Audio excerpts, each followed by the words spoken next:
Constitution basically was designed to limit the size and scope of government. Absolutely. But nowadays, it's like the government's become this huge presence that hovers over all aspects of our lives and constantly rains down on our freedoms. What could you do, what would you want to do as governor to kind of push back and stop that sort of movement toward expanding government? Well, the number one, as a governor, I would push very, very strongly for our sovereignty, for the sovereignty of the Maine people. Many of the laws and regulations that come down from Washington are truly unconstitutional if ever challenged. The problem is they put the almighty dollar in front of it, and if you don't abide by it, you won't get federal dollars.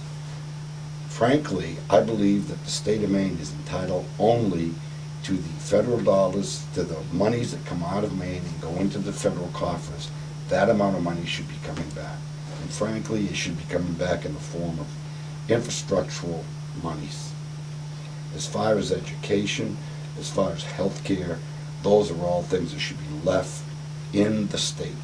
And I agree with a lot of governors that have said that they would fight back and push back on health care.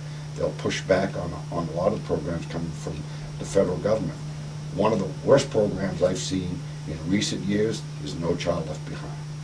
Our children are being robbed of classroom time because the federal bureaucracy is giving so much work to teachers in the classroom about paperwork, red tape, and not teaching. And I believe that's one of the things I'm going to attack in my administration, is we're going to take the state, the education in the state of Maine, and we're going to make it working again. Now, and what I mean by that is the state of Maine is 5th in the nation in spending on K through 12. And the most recent study I looked at is we ranked 50th in results. I want to turn that around. I want to be one of the lowest expenditures on education, and I want to be in the top 10 as far as educational results for our kids. So you don't believe that more money solves the problem? It's not money. It's more classroom time. It's not about money. It's about allowing our teachers, and we have got some very good teachers. I've had some teachers that I hated the entire time I had them, and it wasn't until I left school or went on to the next grade that I realized, that wasn't too bad. And those are the best kinds of teachers. Yeah, I learned an awful lot. Miss Quinn from Jordan Junior High School, I used to despise having to go to her class. And then I get to high school and I realize, she wasn't all that bad. She taught me this and this and this. Right. And if a federal program like the No Child Left Behind policies aren't working and they're not benefiting us, why would we continue to use them? No Child Left Behind, in my mind, may have been appropriate and may have been well intended for inner city schools, dysfunctional inner city schools, Detroit, New York, the many cities that were having problems in certain sectors of their society. In Maine, we are a rural state, sparsely populated, and we're trying to make one size fits all, and it doesn't work. And that's why the founders really allowed and intended for each community, each state to have its own sovereignty and limit the powers of the federal government. The federal government now turns around and taxes us, takes our money, and then uses that money to coerce us in doing what they want us to do, which I believe is unconstitutional. I agree. I know that you've said that you're an open book, and it seems like the people of Waterville know their mayor. You're a pretty knowable guy. I think it's important because our representatives should be accessible, transparent. Would you be willing to, as governor, hold regular town hall meetings, or how would a voter know that they're going to have access to you? Well, I'll tell you what I did when I was mayor, and I pledged to do this as governor. When I became mayor, I told my office was open from 8 to 12 every Saturday morning.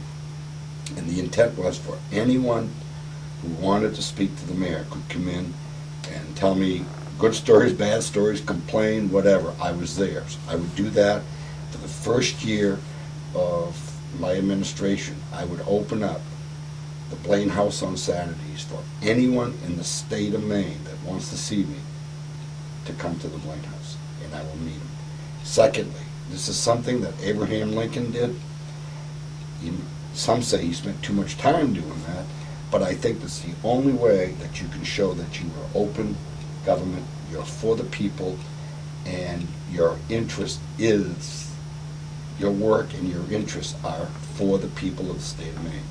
The second thing I will do, and I pledge this, and I think it should have been done for decades, is every cabinet, one cabinet meeting a month will be held in a county seat every month. I will not hold everybody into Augusta and hide behind the curtains or the veil of the Capitol. I think we need to get out. Government needs to get out, needs to listen to people, understand what their needs are, understand what their concerns are, and react to it. Right now, in the last 8 years, we find ourselves constantly going back to the polls, voting to repeal laws that the legislator is enacting without the consent and the will of the people being considered. And I think that's wrong. It's absolutely incredible. I mean, we talked earlier, there's a bill, they passed an ordinance in the city of Waterville, they're going to allow chickens. Well, I've had about 30 people complain they don't want it. There are 2 people that I've heard say that that's a good idea. They happen to be very powerful people in the city. Well, the majority, if that's what I have to measure, I have 30 against 2 for, in my mind it goes away. Because the people have spoken to. The other thing I have done in the city of Waterville, and people chuckle about it, is on the mayor's door, instead of saying mayor's office, it says taxpayer rules. If you pay taxes, you have access to that office. So let's role play for a moment to whoever. Sure. You're the governor, Mhm. and I'm just an ordinary citizen with a concern. Something I want some delicious, locally grown, clean chicken. Okay. So I drive to my town's fresh food store, and lo and behold, there's no chicken. So I take my complaint to the clerk, and she tells me, well, we haven't had any chicken in here for weeks. We just don't have enough people producing chickens. Mhm. So the light bulb goes off in my head. Here's a need that's not being met. This should be naturally creating a job. Someone should be growing these chickens, or a couple people. And then they help the clerk keep her job running the store, so this is creating jobs. But then I find out that the government's kind of stopping this process. The Department of Agriculture has passed a law saying that even growers with under 1,000 birds are going to have an inside operation with 2 rooms, a special toilet, and pressurized water. So Yeah. if you're already a small chicken producer making my delicious chicken for me, you're going to have to either go in debt or go out of business.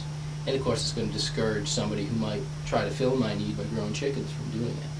If I come in Saturday morning between 8 and 12 and air that grievance to you, what can you do as the governor to try and... Well, as the governor, you go to that department, you pull out the regulations that prohibit that, and you find out why we can't have people growing 1, 2, 3, 4, a dozen chickens, 2 dozen chickens without having to get into debt. And if the laws are, we have a lot of good laws or well-intended laws when they're passed, but what we never pay attention to is the unintended consequences of the laws. So it's a matter of finding out what causing that person not to be able to grow chickens. One of the major things I think that needs to be done is we have a legislature that is, one, way too large, but secondly, that likes to pass somewhere around 2,500 bills a year, pieces of legislation a year. I am going to enact, and I solemnly promise this, that every piece of legislation that is passed, you need to repeal 2 items in that same department along with that bill. In other words, streamline regulations. We are overtaxed and overregulated.